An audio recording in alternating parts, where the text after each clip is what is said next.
ત્રિનેત્રમાં આગળ વધીએ તો એક આદિવાસી વિસ્તારમાંથી નીકળી આઈઆઈટી જેવી સંસ્થામાં અભ્યાસ કરી 36 લાખ રૂપિયાના વાર્ષિક પેકેજવાળી નોકરી મેળવી દરેકની કિસ્મતમાં આ વસ્તુ નથી હોતું. પરંતુ આજે એક એવી સંસ્થા અને તેના વિદ્યાર્થીની વાત કરવી છે જેણે 36 લાખનું વાર્ષિક પેકેજ છોડી પોતાની સંસ્થાનું ઋણ ચૂકવવાનું નક્કી કર્યું. ત્યારે ક્યાં આવેલી છે સંસ્થા અને કોણ છે વિદ્યાર્થી જેણે નોકરી કરતા પોતાની સંસ્થાને વધુ પ્રાધાન્ય આપ્યું, આવું જણાવીએ.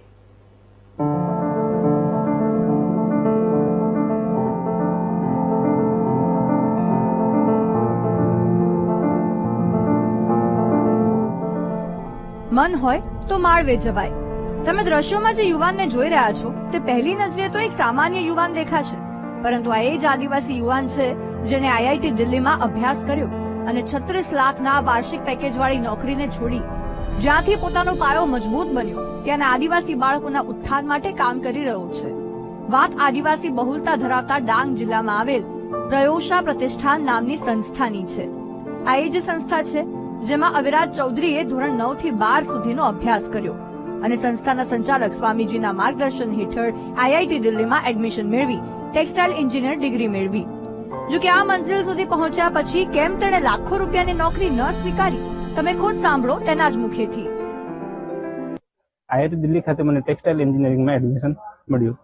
ત્યારે મેં મારો અભ્યાસ પૂર્ણ કર્યો અને ત્યારબાદ મને કંપનીમાં ઘણી બધી કંપનીઓ હતી, પરંતુ એક જગ્યાએ સારું પેકેજ હતું તો એ લોકો મને લેતા હતા.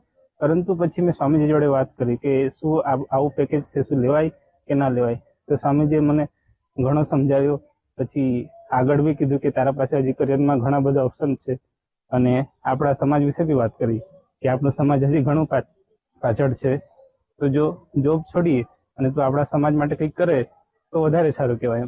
તો પછી મેં મારું પેકેજ છોડ્યું અને હું હાલ અહીંયા લિંગા ખાતે બાળકોને અભ્યાસ કરાવતો છું. કે આઈઆઈટીની નોકરી છોડે તો શું થયું? ભવિષ્યમાં તેનાથી પણ મોટી જવાબદારીઓ સામે છે. હાલ અવિરાજ ધોરણ 9 થી 12 ના વિદ્યાર્થીઓને અભ્યાસ કરાવે છે. સાથે સાથે યુપીએસસીની તૈયારી પણ કરી રહ્યો છે, જેથી સમાજના ઉત્થાન માટે વધુ સારું પદ મેળવી શકે. અવિરાજની સફળતામાં પ્રયોશા પ્રતિષ્ઠાન સંસ્થાની ખૂબ મોટી ભૂમિકા છે.